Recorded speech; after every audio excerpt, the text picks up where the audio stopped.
hablando de eso mismo, que ya Él mismo viene, Él está a la puerta. Y esto hay que tomarlo bien en serio. Sí, como te digo, de chiquita escuchaba la canción y me daba miedo. Pero para que esa persona que no está en Cristo te debe dar miedo. Si tu vida no está alineado con Dios, te queda. Nos quedamos si no estamos alineados con Dios. Hay que decir diariamente, Señor, alíñame, límpiame, Señor. Haz como tú quieres y necesitas. Arranca de mí, Señor, lo que está impidiendo el fluir. Arranca, Señor, todo lo que impide que yo pueda buscar de ti. Que cuando esa trompeta suena, que yo pueda tener mis oídos sincronizados, Dios, para escuchar esa trompeta e irme contigo, Dios. Y ese debe ser la oración de cada uno de nosotros. Señor, sincroniza mis oídos. Señor, ayúdame, Padre, Señor, para no quedarme atrás, Señor. Eso diariamente hay que ver su vestidura y decir, Señor, si hay mancha, lávamelo, Dios. Si hay, Padre, Señor, arruga, planchamelo, Dios. Padre, Señor, porque yo no me quiero perder. Como decíamos el juego, Dios. Padre, yo no quiero que esas zorras pequeñas, esas cosas, detalles pequeños que yo he permitido que en mi viñado, que hagan y destruyen el viñado que Dios ha hecho, aleluya. Y hay que tomarlo bien en serio y decir, Señor, límpiame, lávame, Señor, haz como tú quieres conmigo. Vamos a pararnos de nuevo, vamos a cantar otra canción rapidito, porque a mí me da mucho nervio estar aquí parado y me ayuda a alabar al Señor, amén. Y voy a pedir que canten conmigo, amén. Vamos a cantar, Señor, llévame a tus atrios, amén. Ya hemos cantado que estamos en tus atrios, pero vamos a recordarlo de nuevo, Señor, llévame a tus atrios, Dios. Padre, Señor, porque antes yo no tenía entrada, ninguno de nosotros teníamos entrada, Padre, Señor, pero por amor a ti, Señor, Padre, tú me diste entrada, aleluya. Solo va a decir, Señor, llévame a tus atrios, oh Dios. Señor, llévame a tus atrios, al lugar santo, al altar de bronce. Señor, tu rostro quiero ver. Pásame a la muchedumbre, por donde el sacerdote canta. Tengo hambre y sed de justicia, y solo encuentro un lugar. Llévame al lugar santísimo, por la sangre del Cordero Redentor. Llévame al lugar santísimo, tócame, límpiame, heme aquí. Señor, llévame a tus atrios, al lugar santo, al altar de bronce. Señor, tu rostro quiero ver. Pásame a la muchedumbre, por donde el sacerdote canta. Tengo hambre y sed de justicia, y solo encuentro un lugar. Llévame al lugar santísimo, por la sangre del Cordero Redentor. Llévame al lugar santísimo, tócame, límpiame. Y llévame, Dios, aleluya, aleluya.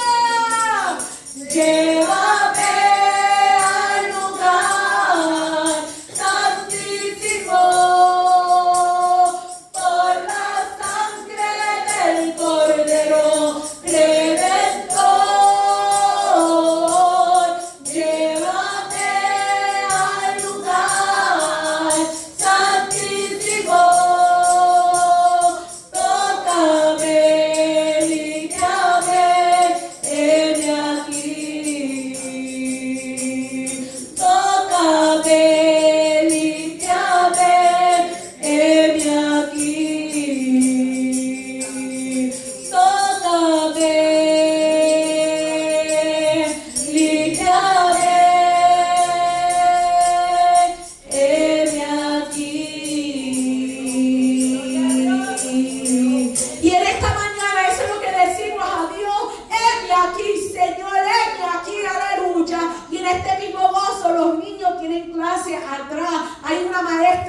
dicho, heme aquí, y está preparando la clase ya antemano. Creo que la hermana Maggie también va a ayudar. Los niños pueden seguir a la hermana Maggie ahí en el traje azul y pueden ir para atrás, amén. So walking feet, todos los niños siguen a la hermanita Maggie y vayan para la clase que ya la hermana Madeline les está esperando, amén. Aleluya. Pero esa es nuestra oración en el día de hoy. Señor, heme aquí. Pero vamos a buscar rapidito en nuestra Biblia el Primero de Reyes, capítulo 19, y vamos a estar leyendo versículos 4 al 9, amén. Primero de Reyes, capítulo 19, versículos 4 al 9. Y cuando lo tengan, si pueden contestar con un fuerte amén. Y si lo andan buscando todavía, un fuerte aleluya. Primero de Reyes, capítulo 19, versículos 4 al 9.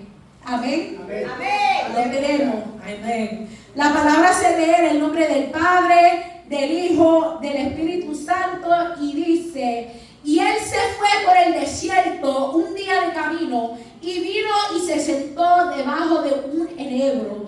Y deseando morirse, dijo: basta ya, oh Jehová, quítame la vida, pues no soy yo mejor que mis padres. Y echándose debajo del enebro, se quedó dormido. Y he aquí luego un ángel le tocó y le dijo: levántate, come.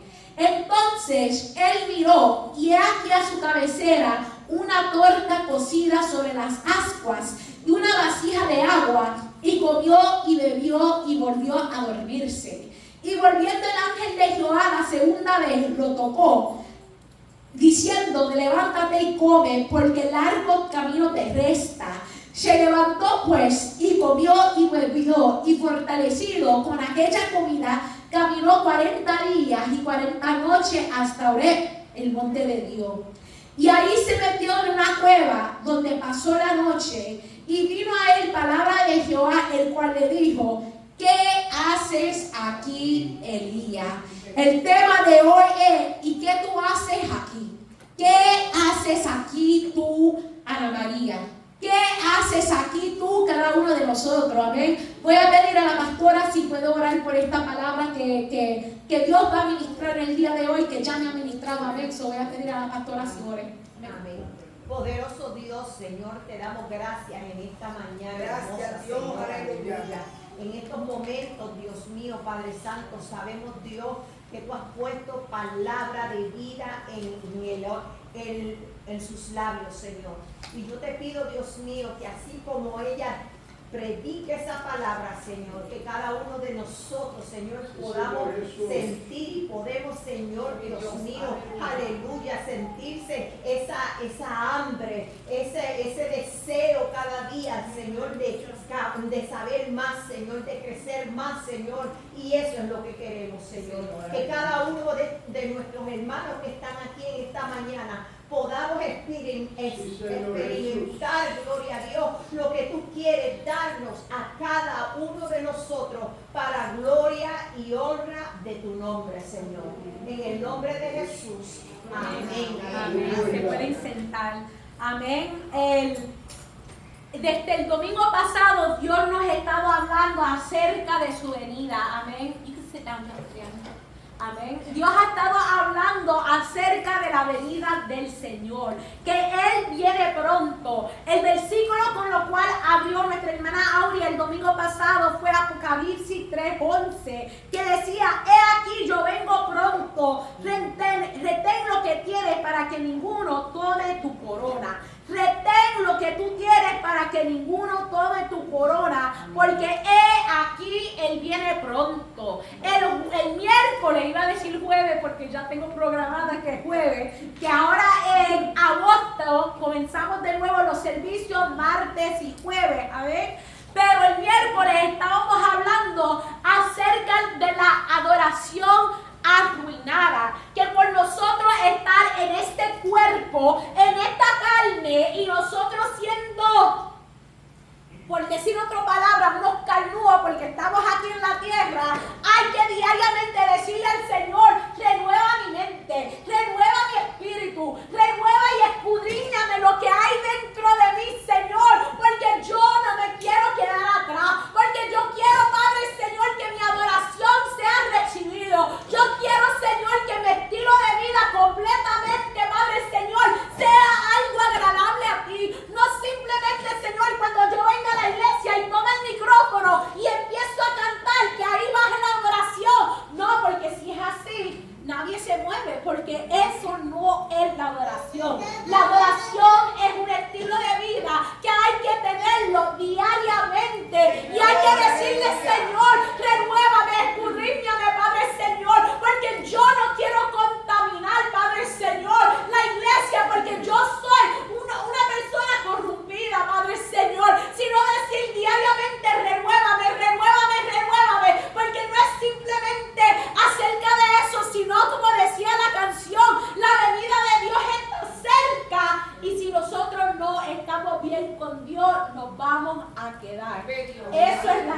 bondad, ¿cuál es la otra? La prosperidad, muchas cosas así. Pero la realidad es que la venida de Dios está cerca y no hay que estar jugando iglesia. Hay que tomarlo bien en serio. Y como dice, para que retén lo que tiene, hay que retener lo que Dios nos ha dado para que ninguno tome nuestra corona. Y esa es la realidad. Pero ese no es el tema de hoy. El tema de hoy es, pero ¿qué tú haces aquí? Porque muchas veces Dios nos ha dado promesas, nos ha dado palabras fuertes y a veces nos metemos en una cueva escondido y nos sentamos encima de esa promesa. It's good to see you, Paul. Welcome. Y nos sentamos encima de esa promesa y decimos, yo, como Elías dijo, simplemente me quiero morir en este momento. Y Dios nos tiene que preguntar, pero ¿qué tú haces aquí sentado? ¿Qué tú haces aquí en este momento? Pero vamos a leer completamente la historia de Elías, porque va a haber varios pasos. Vamos a estar hablando de 3 personajes en el día de hoy, Elías y otras personas. Pero vamos a ir para atrás a 1 de Reyes, capítulo 17, versículos 1 al 6. La palabra de Dios dice, entonces Elías Tibita, que era de los moradores de Galat, dijo a Acab, vive Jehová Dios de Israel, en cuya presencia estoy, que no habrá lluvia ni rocío en estos años, sino por mi palabra. En ese momento Elías estaba seguro que cuando él daba ese mandato, que no iba a haber lluvia, que se tenía que obedecer, porque él sabía quién él era en Dios. No por él mismo, sino porque él sabía que la presencia de Dios moraba con él. So él podía dar una palabra y esa palabra se iba a cumplir. Seguimos y decía y vino a él palabra de Jehová diciendo, apártate de aquí y vuélvete al oriente y escóndete en el arroyo de Kerit, que está frente al Jordán. Beberás del arroyo y yo he mandado a los cuervos que te den ahí de comer. Y él fue e hizo conforme a la palabra de Jehová, pues se fue y vivió junto al arroyo de Kerit, que está frente al Jordán. Y los cuervos le traían pan y carne por la mañana, y pan y carne por las tardes, y bebía del arroyo. O sea, él dio esta palabra que no iba a haber lluvia, y Dios dijo, no simplemente no va a haber lluvia y que va a haber sequía, pero yo soy el Dios que te va a proveer, porque yo soy Jehová Jireh, el que provee. Eso es el Dios que nosotros servimos, que puede estar los demás en un tiempo de sequía, pero Dios dice, es que yo voy a tener cuidado de ti. Yo soy el que te sostengo de mi mano derecho. Si tú estás esculpido en mi diestra, no hay que temer, sino que caminar en fe, sabiendo que Dios va a proveer. Ese es el Dios que nosotros servimos, el Dios de provisión, el Dios que dice que yo te voy a respaldar, porque así Dios hace, Él nos respalda. Y en este momento, en 1 de Reyes, capítulo 17, vemos como el Señor mandaba a los cuervos, como había pan, como había carne, y como también le dio de beber. Y entre esa historia después sabemos que el río se secó, pero Dios todavía tenía cuidado de Elías. Vamos a 1 de Reyes, capítulo 18, versículos 1 al 2. Y dice, pasados muchos días, vino palabra de Jehová a Elías en el 3er año. O sea, 3 años sin lluvia, 3 años con sequía, 3 años donde no se podía beber agua fresca. Yo no sé ustedes, pero ustedes siempre me ven con mi galón de agua. Yo necesito agua en mi vida. Mi hermano el otro día se reía de mí porque mientras estaba manejando tenía mi galón y él me decía, no hay nadie que necesita tanto agua en su vida. Deja el galón de agua. Pero para mí era necesario tomar agua. Pero imagínate, 3 años sin agua, sin lluvia, sin nadie daba a las plantas, no había esos flores. Imagínate cómo de desierto, cómo de seco estaba en esos 3 años. Y el calor en ese tiempo, porque a veces aquí en esta área puede ser caliente y por lo menos baja una lluvia y refresca un poco, por lo menos un poco, porque después sale la humedad y después está como un horno, pero por 3 años, puro sequedad. Y seguimos, dice en 1 de Reyes, capítulo 18, que después del tercer año dijo: ve, muéstrate acá, porque yo haré llover sobre la faz de la tierra. Y fue pues Elías y mostró acá, y el hambre era grave en Samaria. Me imagino, porque no había lluvia, los animales no se podían sostener y los animales también se estaban muriendo. Había no simplemente sequedad, sino que había también escasez de camino, de comida. El grano, la hierba no se podía crecer, no había lluvia, había escasez, no había comida que comer. Había mucho que vino cuando Elías dijo: no va a llover durante ese tiempo, y Dios le respaldó. Pero vemos en este momento que Dios le dice: yo voy a hacer que llueve sobre la tierra. Brincamos al versículo 17 al 19, que dice: cuando Acab vio a Elías, le dijo: ¿eres tú el que turbas a Israel?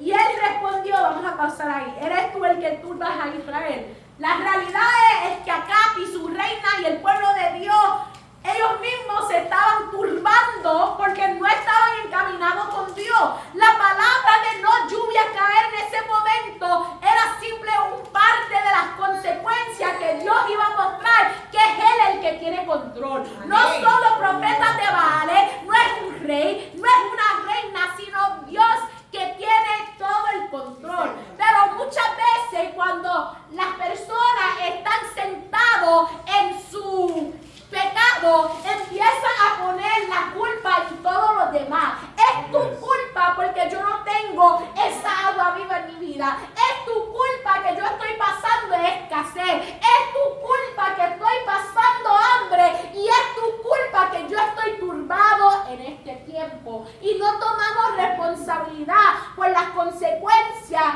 de nuestras acciones. El rey vino rápidamente y empezó a acusar: eres tú el que turba al pueblo de Israel.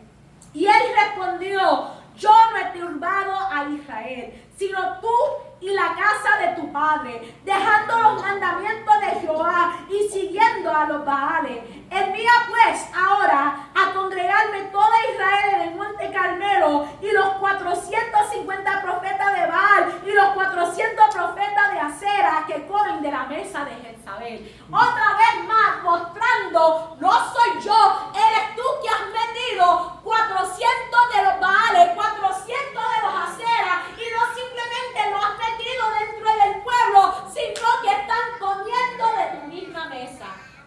Otra vez más, a veces estamos en una situación, estamos en cierto asunto y queremos poner la culpa en todo el mundo, que porque estamos viviendo cierta realidad, cuando nosotros hemos permitido que los Baales comen de nuestras mesas, cuando nosotros hemos permitido que los de Acera comen de nuestra mesa, cuando hemos puesto a Jezabel ahí sentado en la silla principal de nuestra casa, y después decimos: hombre de Dios, mujer de Dios, ¿por qué me estás turbando? ¿Por qué me estás tirando la verdad en mi cara? ¿Por qué me estás llamando mis pecados como son? Y no queremos aceptar la culpabilidad de lo que nosotros mismos hemos entrado en nuestra casa.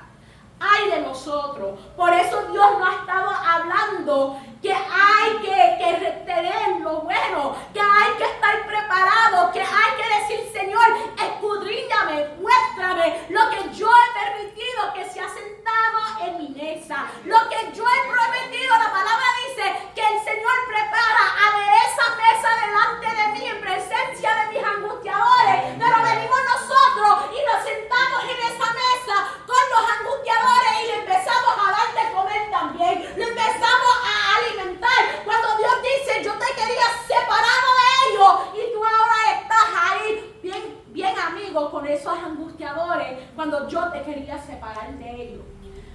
Y otra vez más, Elías dice en ese momento: reúname, congrégame todo a Israel en el monte Carmelo, porque yo te quiero mostrar el poder de mi Dios. Aleluya. Eso fue lo que él dijo. Vamos a brincar al 20 y al 22. Dice: entonces Acab convocó a todos los hijos de Israel y reunió a los profetas en el monte Carmelo. Y acercándose Elías a todo el pueblo dijo: ¿hasta cuándo claudicaréis vosotros entre dos pensamientos? O sea, ¿hasta cuándo vamos a ser gente de dos ánimos? ¿Hasta cuándo vamos a estar con un pie aquí y un pie allá? ¿Hasta cuándo vamos a ser unos tibios? ¿Hasta cuándo vamos a ser unos prostitutas yendo en pos de dioses ajenos, de gente ajeno que no nos pueden satisfacer? ¿Hasta cuándo? Eso fue lo que el profeta le estaba diciendo al pueblo de Israel. ¿Hasta cuándo claudicaréis vosotros entre dos pensamientos? Si Jehová es Dios, seguidlo, y si va y en pos de él. Y el pueblo no respondió ninguna palabra en ese momento. No respondió ninguna palabra, porque ellos sabían que estaban en dos lados. Ellos sabían que estaban mal. A veces cuando vienen esos momentos no queremos ni decir ay, porque si decimos ay estamos aceptando esa palabra, estamos aceptando las consecuencias que vendrán. Pero Elías dijo: yo les voy a mostrar de verdad quién es Dios. Ustedes no quieren tomar la responsabilidad, ustedes no quieren tomar la culpabilidad, ustedes simplemente quieren estar callados y dejar que el pecado siga corrompiendo todo a Israel. Pues déjame mostrar el Dios que yo sirvo.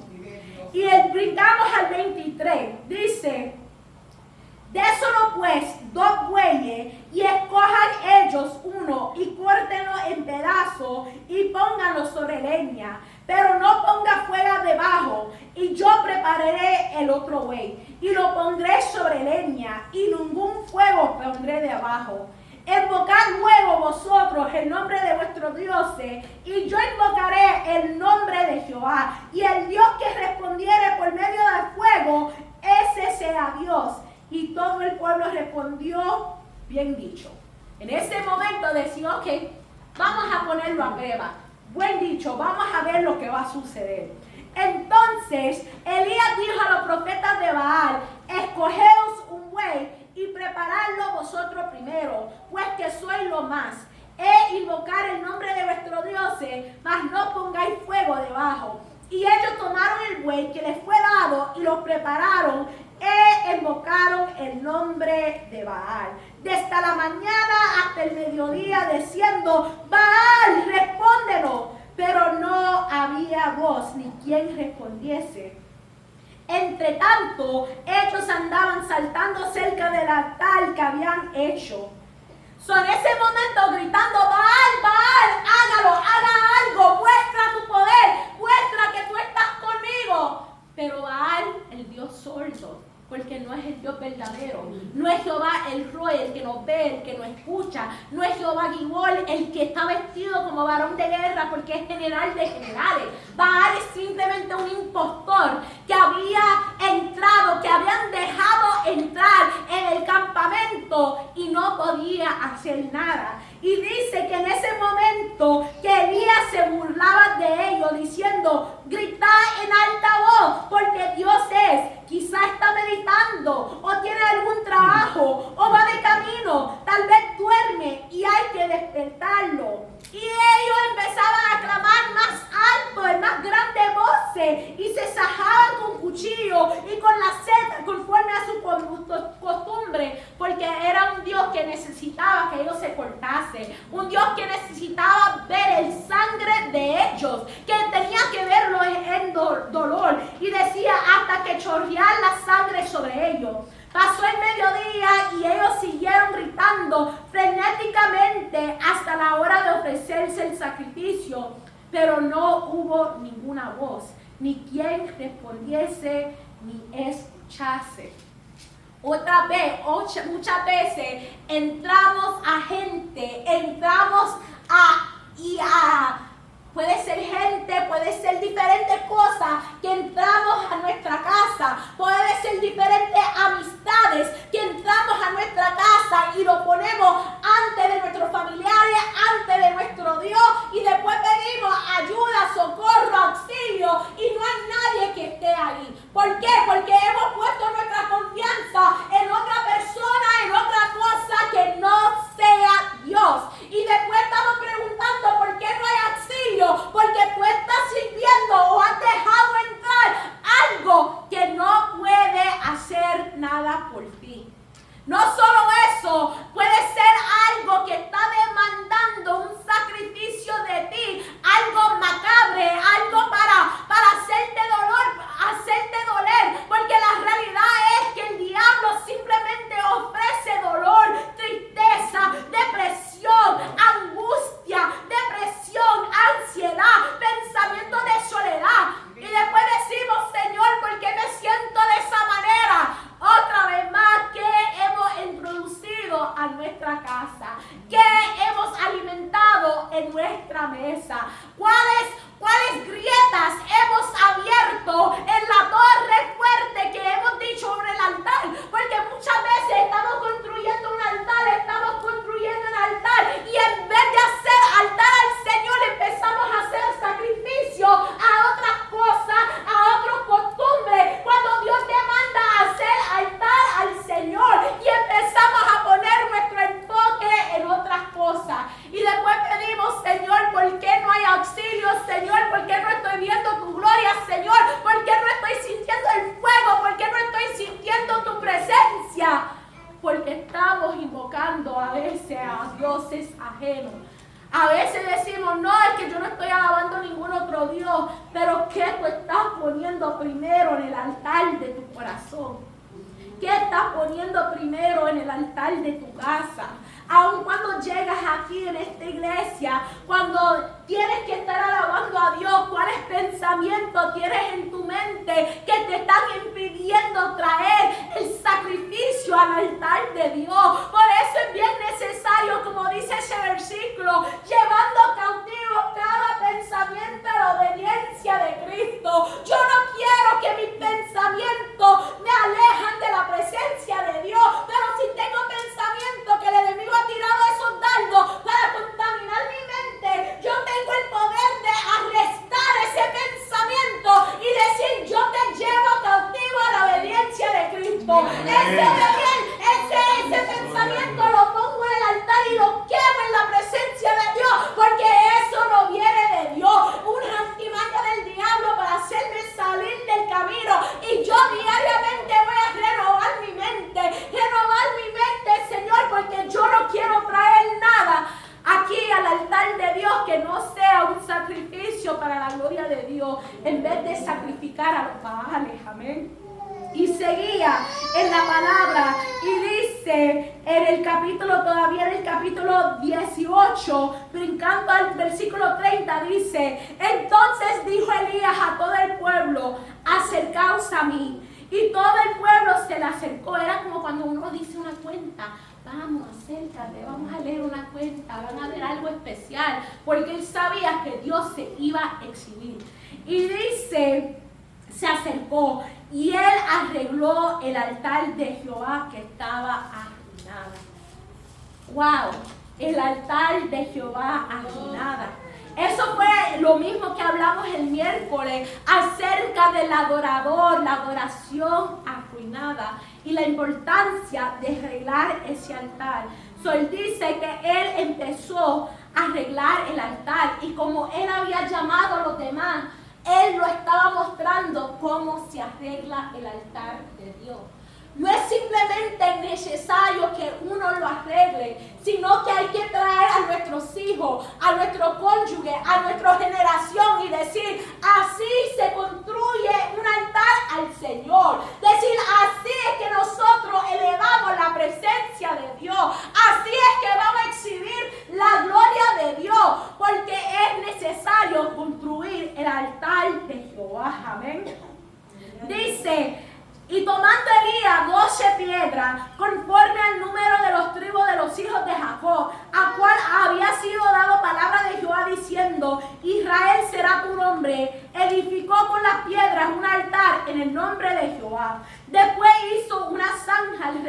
del altar en que cupieran 2 medidas de grano. Preparó luego la leña y cortó el buey en pedazos y la puso sobre la leña. Y dijo: llenad 4 cántaros de agua y derramadle sobre el holocausto y sobre la leña. Y dijo: hacedlo otra vez. Y otra vez lo hicieron. Dijo aún: hacedlo la tercera vez. Y lo hicieron la tercera vez. De manera que el agua corría alrededor del altar y también se había llenado el agua de la zanja. Él estaba mostrando que no importa si la leña está mojado, que la ciencia dice que leña mojado no puede prenderse a fuego. Yo le voy a mostrar que es necesario sumergirse en el río de tu espíritu. Es necesario decirle al Señor: lléname con esa agua fresca. Padre, lléname con lo que tú necesitas en ese momento. Sea que tú me tienes que llenar con agua para purificar, o sea que tú me tienes que llenar con fuego para consumir, pero los dos son necesarios. Y eso fue una de las cosas que él estaba mostrando al pueblo, que es necesario el agua para limpiar, pero también para mostrar que no importa si la leña está mojado, Dios va a hacer algo grande. 36 a 40 dice: cuando llegó la hora de ofrecerse el holocausto, se acercó el profeta Elías y dijo: Jehová, Dios de Abraham, de Isaac y de Israel, sea hoy manifiesto que tú eres Dios en Israel y que yo soy tu siervo y que por tu mandato tuyo has hecho todas estas cosas. Respóndeme, Jehová, respóndeme para que conozca este pueblo que tú, oh Jehová, eres el Dios y que tú vuelves a ti el corazón de ellos. Entonces cayó fuego de Jehová y consumió el holocausto, la leña, la piedra, el polvo y aún lamió el agua que estaban en la zanja. Viendo el pueblo se postraron y dijeron: Jehová es el Dios, Jehová es Dios. Fue necesario todos esos layers, todas esas capas de imposibilidades para que ellos pudiesen ver que Dios es el Dios de imposibilidades, que Dios es el Dios que hace milagros, que no importa que nuestra mente no va a ser de tal manera. Dios dice: es que yo lo voy a hacer de la manera que yo quiero, como yo quiero, cuando yo quiero. Y dice que ellos quedaron atónitos diciendo: es que de verdad este es Jehová Dios, y se postraron delante del Señor. Versículo 40 dice: entonces Elías les dijo: prender a los profetas de Baal para que no escape ninguno. Y ellos lo prendieron y lo llevó Elías al arroyo de Sistón y ahí los descolló. No es necesario, no es suficientemente dejarlos avergonzados cuando el enemigo viene a nuestra casa. No es suficiente simplemente decir: mira, te vas de mi casa. No, es necesario destruirlo completamente. Es necesario decir: cualquier altar que ha sido construido, yo lo voy a destruir en el nombre de Jesús. Y no voy a permitir que nada ni nadie se meta ni con mis hijos, ni con mi esposo, ni con mis hermanos, ni con mis sobrinos, ni con nada. Y yo mismo voy a desgollar la cabeza de ese enemigo que ha entrado a mi casa, que ha invadido a mi casa. Y dijo que lo prendieron a fuego. En ese momento ese fue el sacrificio, diciendo: ya no queremos estos hijos del diablo en nuestro hogar. Y los mató completamente. Es necesario hacer eso en nuestra vida cuando hay alguien o algo que se invade. No estoy diciendo en lo físico. Si alguien viene a su casa, aquí en South Georgia se permite pistola, the Stand Your Ground Law, sí puede disparar, pero llama al policía. Aquí no vas a matar a nadie en lo físico, esto es espiritual de lo que estamos hablando. Cuando algo espiritual entra en tu casa, no es suficientemente sentarte y decir: en el nombre de Jesús, que aún así tiene poder, pero hay que ser de verdad empoderado con la presencia de Dios, con la autoridad que Dios te ha dado, que el Señor te ha otorgado, y decir: en el nombre de Jesús, diablo asqueroso, mugroso, mentiroso, te vas de mi casa y te llevas todos tus secuaces, porque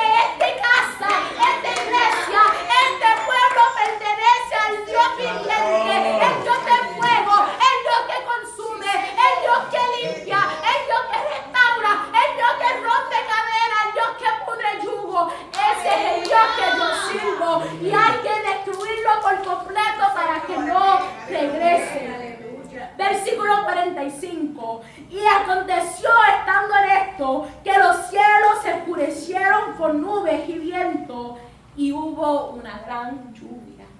Finalmente, después que Dios se exhibió en medio del pueblo, después que hubo limpieza de todo lo contaminado que había entrado en el pueblo, después de arrepentimiento que ellos dijeron, wow, de verdad servimos a un Dios grande, ahí fue cuando la lluvia necesaria para la tierra mismo y para su sostén finalmente bajó del cielo.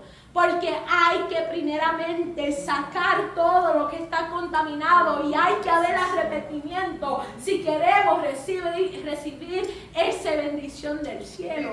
Y eso mismo pasó. Finalmente llegó la lluvia. Finalmente llegó la bendición, finalmente llegó el refrigerio para su alma, pero tuvo que ver arrepentimiento y tuvo que ver limpieza en lo espiritual. Eso también es necesario para nosotros. Brincamos al capítulo 19, versículos 1 al 3. Dice que acá le dijo a la Jezabel la nueva de todo lo que Elías había hecho y de cómo había matado a espada a todos los profetas. Entonces envió Jezabel a Elías un mensajero diciendo, así me hagan los dioses y aún me añadan, si mañana a esta hora yo no he puesto tu persona como la de uno de ellos. Viendo pues el peligro, se levantó y se fue para salvar su vida. Y vino a Beerseba, que está en Judá, y dejó ahí su criado. En ese momento le entró temor. En ese momento, aunque él estaba operando bajo la autoridad de Jehová, aunque él había hecho todo lo que Dios le había dicho, aunque él había recibido la victoria, aunque el pueblo se había postrado y buscado la presencia de Dios, y aunque hubo una gran victoria, en ese momento, por causa de las palabras de esta mujer malévola, le entró temor y él huyó. Y muchas veces nosotros también pasamos por eso, que Dios nos ha podido dar un tremendo victoria y promesa de todo lo que Él va a hacer con nosotros, y hemos visto la evidencia frente de nosotros, pero viene un hijo del diablo y empieza a dar amenazas contra nosotros, nos empieza a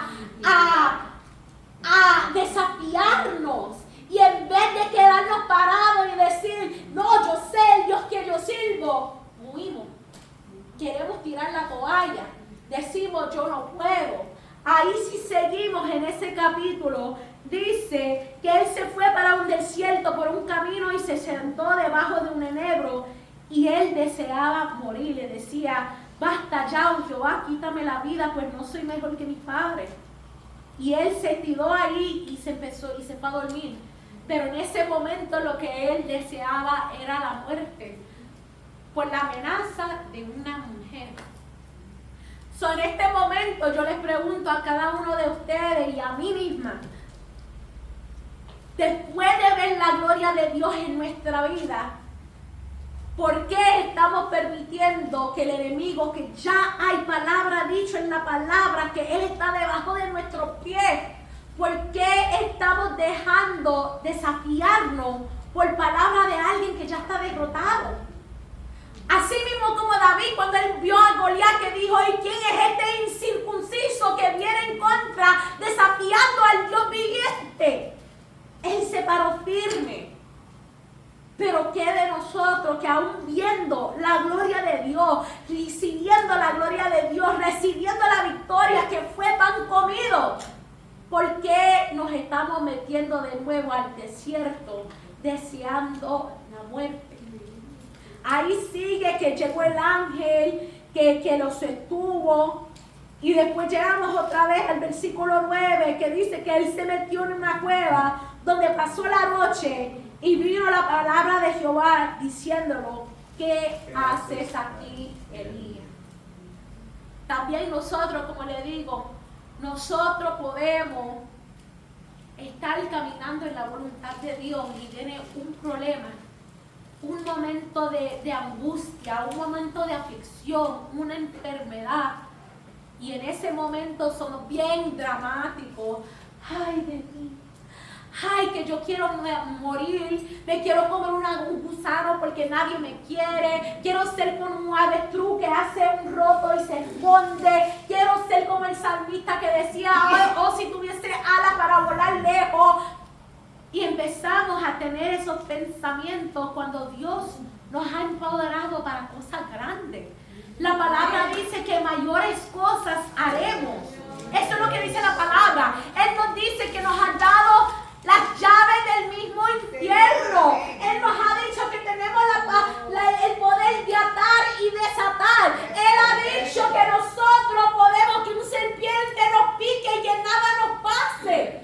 ¿Por qué estamos metidos en la cueva? ¿Por qué estamos debajo de la frisa escondiéndonos, diciendo que hay un monstruo allá afuera, cuando Dios nos ha dado la autoridad para destruir y degollar ese monstruo? ¿Qué hacemos ahí en esa cueva? ¿Qué estamos haciendo asustados en medio de esos momentos? ¿Qué estamos haciendo?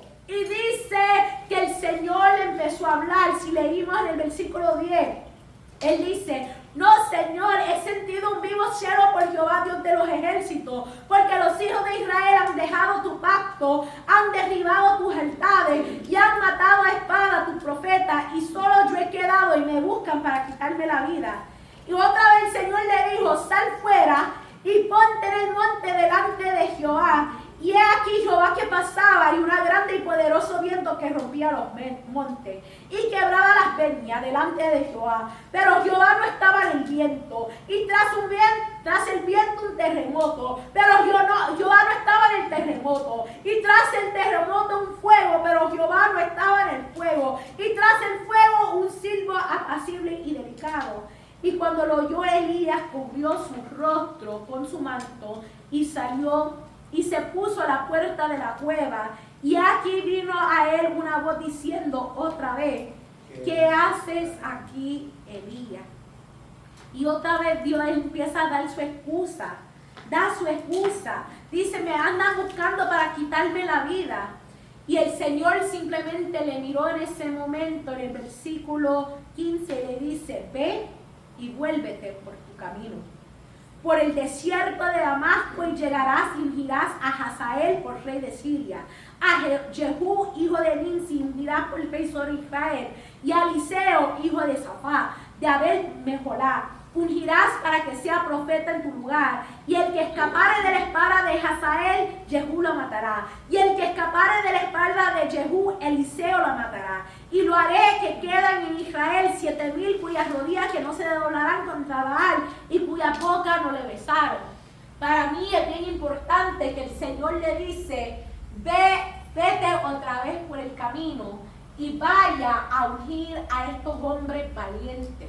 Vete tú a ungir este hombre valiente. No es tiempo para tú morir. No es tiempo para tú tirar la toalla, porque hay una generación que viene detrás de ti, que demanda verte, que necesita que tú le unges, que necesita que tú le muestres el camino, que le muestres las tácticas, que le muestres la estrategia, que le muestres cómo construir altar al Señor, cómo usar la espada para ir y atacar al enemigo. Pero yo te prometo, en ese entonces Dios le estaba prometiendo, tu trabajo no va a ser en vano, porque cuando alguien se escapa de esa espada, esa persona que ungiste, la otra persona va a venir a cubrir. Y cuando esa persona que ungiste todavía no ha podido matar, va a venir la tercera persona para seguir el trabajo. O sea, le estaba mostrando, tu trabajo no ha terminado. Tu trabajo no está en vano. Ve y regresa por tu camino y unge la próxima generación, porque ellos necesitan ese toque de parte de ti. Ellos necesitan ese mismo espíritu que mora dentro de ti, ese mismo espíritu que declaró que no iba a haber lluvia y no hubo, ese mismo espíritu que hizo quemar leña mojado, ese mismo espíritu que hizo que lloviese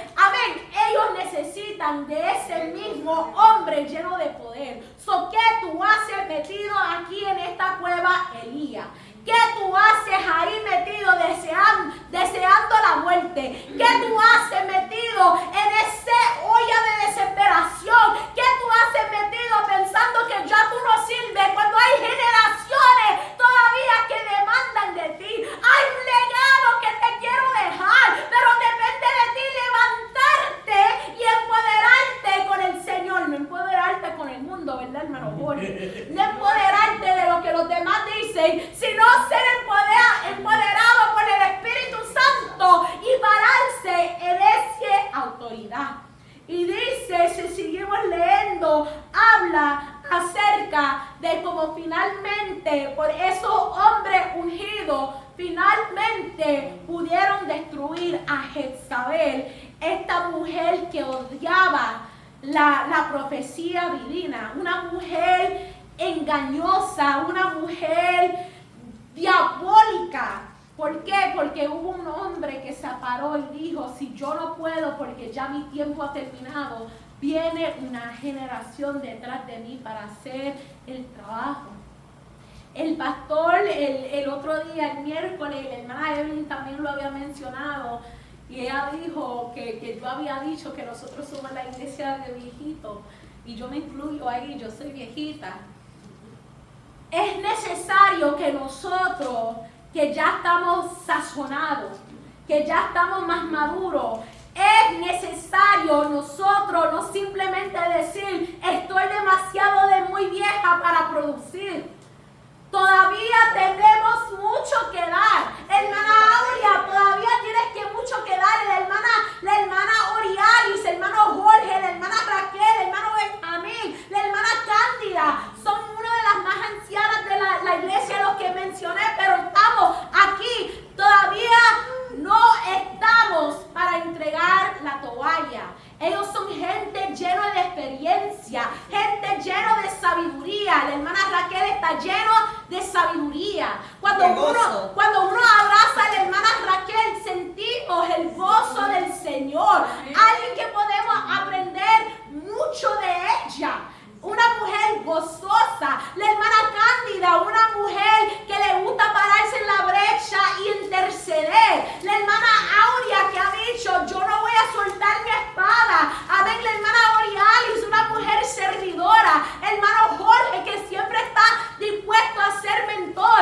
El hermano Benjamín que lo ves ahí callado, pero un hombre lleno de sabiduría que tiene mucho que exponer y ora por nosotros. Y muchas veces la gente puede mirar a estas personas y decir, no tienen nada que ofrecer, embuste. Ellos tienen mucho que ofrecer. No saben cuántas veces yo he ido a abrazar a la hermana Raquel y yo le he dicho, yo necesitaba ese abrazo de abuela. En ese momento necesitaba ese abrazo de amor. Esos abrazos son necesarios. Son necesarios.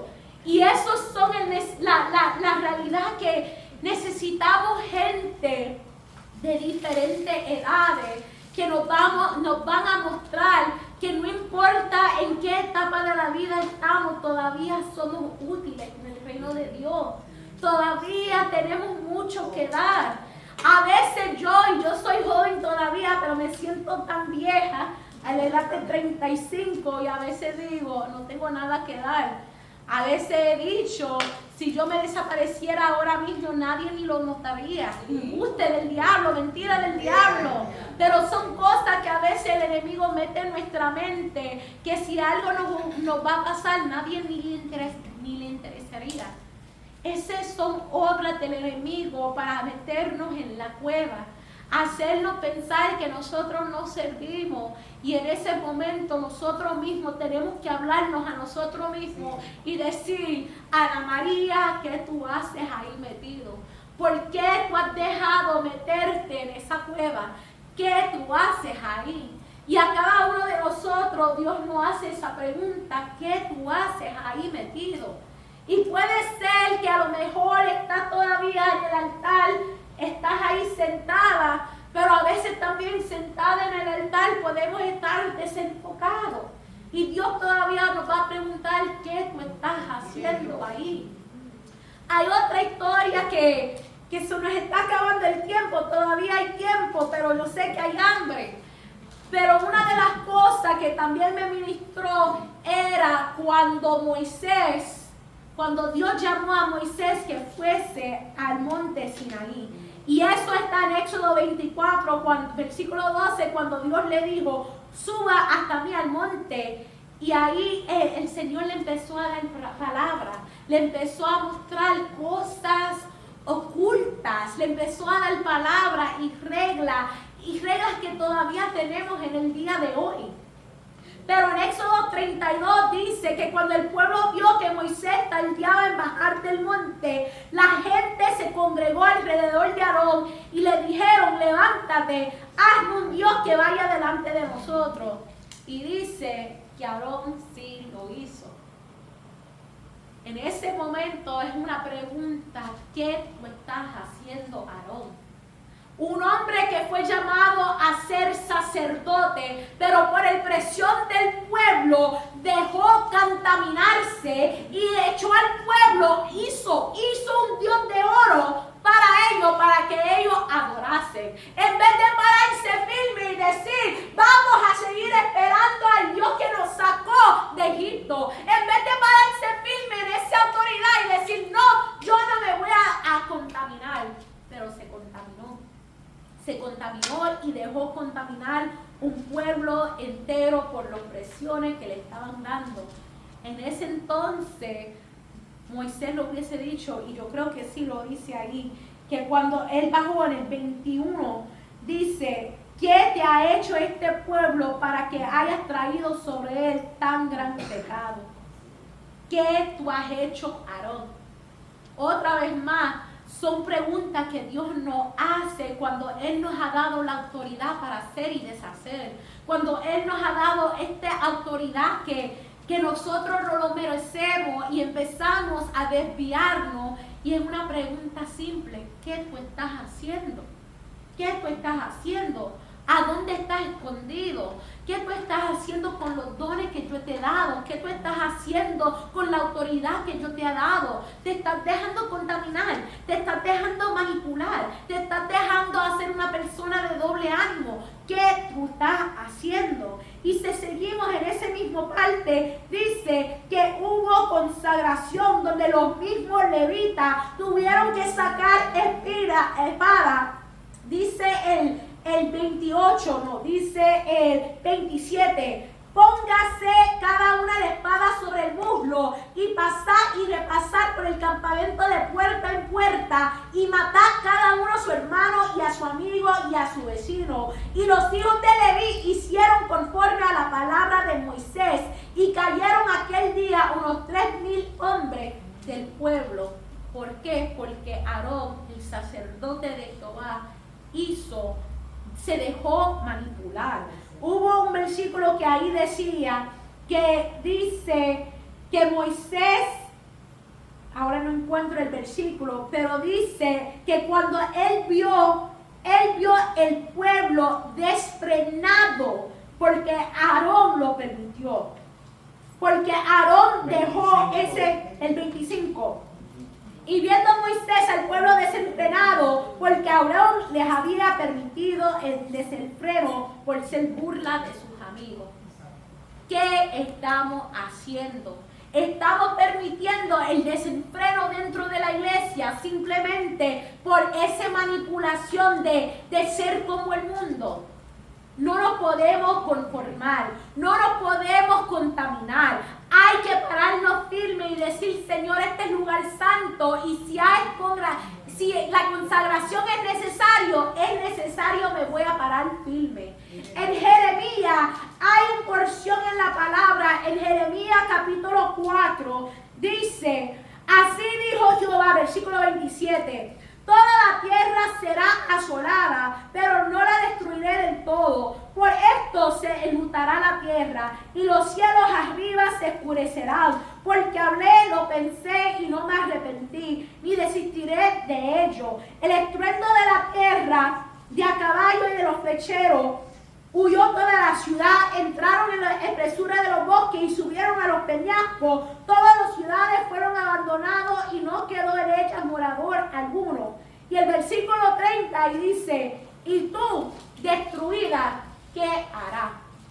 Cuando viene ese juicio del Señor, ¿qué vamos a hacer?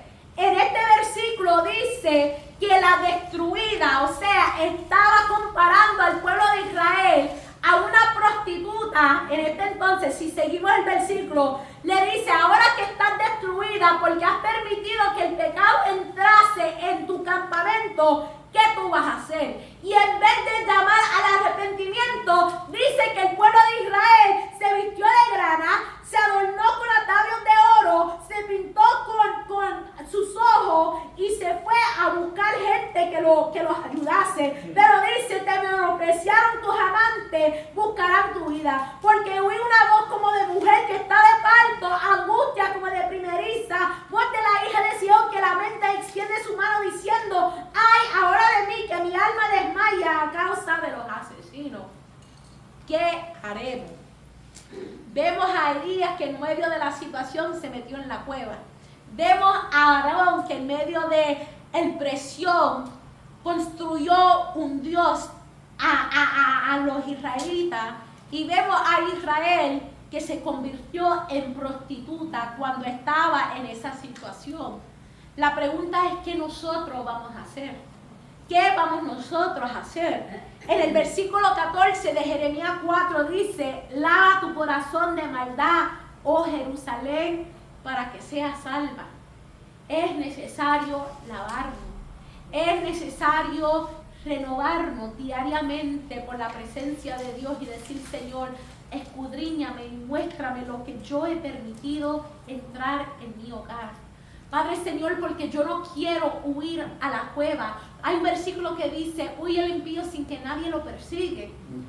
Y a veces así mismo estamos, no hay nadie persiguiéndonos, pero nos sentimos tan cargados, tan deprimidos, tan desolados, tan desechados, que nosotros mismos estamos corriendo cuando el Señor dice, ven a mí los cansados, los abatidos, y yo los haré descansar. Ven a mí los que están sucios, porque yo los voy a limpiar. El Señor está dispuesto a bajar de su silla, de su trono, con sus vestimentas reales, y venir a limpiarnos, aunque estemos llenos de lodo y un montón de excrementos, y Él viene a limpiarnos con ese amor, con esa ternura. Y eso es lo que Él quiere en este día, lavar a cada uno de nosotros, como decía Jeremías 4:14. Lava tu corazón de maldad, oh Jerusalén, para que seas salva. Cuando Dios nos pregunta, Ana María, ¿qué tú haces? En vez de decir, no, que a dar excusa como dio Elías, o ser, no, que estoy dejándome presionar por el mundo, o no, estoy yendo en pos del mundo, lo que sea, yo puedo decir, Señor, lávame, Señor, escudriñame, Señor. Padre Señor, lo que yo estoy haciendo es arrepintiéndome diariamente, Padre Señor, porque yo no me quiero quedar atrás. Señor, yo estoy tratando, Padre Señor, de seguir tu camino, Padre Señor, pero no lo puedo hacer sola, Señor. Cuando el Señor nos pregunta, ¿qué tú estás haciendo? Hay que poner una acción y decir, Señor, yo estoy haciendo lo que tú me has mandado a hacer, caminando bajo tu propósito. Y si no estamos caminando bajo su propósito, es tiempo de encaminarnos de nuevo. Es nuevo de encaminarnos de nuevo y decir, Señor, muéstrame tu propósito. A lo mejor mi propósito es alguien lleno de gozo, que da abrazos, que pone todas las piezas de nuevo con esos abrazos. Puede ser que nuestro propósito es vendar heridas. Puede ser que nuestro propósito es sentarse a escuchar a alguien. Pero cuando Dios nos pregunta, ¿qué tú haces?, podemos contestar, Señor, haciendo exactamente lo que tú me has mandado a hacer. Amén. Vamos a ponernos de pie. El altar siempre está abierto.